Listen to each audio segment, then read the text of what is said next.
30 লক্ষ কোটি টাকা প্রায় বিদেশে পাচার হয়েছে। সেই রিপোর্ট বলা হয় 29,25,000, এটা অ্যাপ্রক্সিমেটলি 30 লক্ষ কোটি টাকা বাংলাদেশ থেকে পাচার হয়েছে। মাননীয় স্পিকার, এই হলো আওয়ামী চিত্র।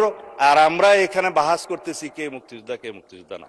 3 মাসে দেশে খেলাপি ঋণ বেড়েছে 31,500 কোটি টাকা। বাংলাদেশ ব্যাংক এ তথ্য প্রকাশ করেছে।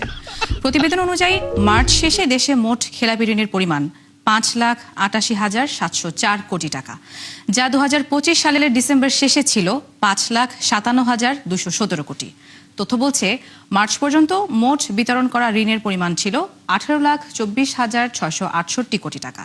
সেই হিসেবে মোট খেলাপির হার 32%।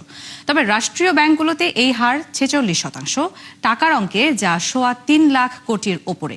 2009 সালে আওয়ামী লীগ সরকার দায়িত্ব নেওয়ার সময় খেলাপি ঋণ ছিল 22,400 কোটি টাকা। আর 16 বছর পর 2025 সালের সেপ্টেম্বর শেষে তা উঠে যায় 6,44,000 কোটিতে।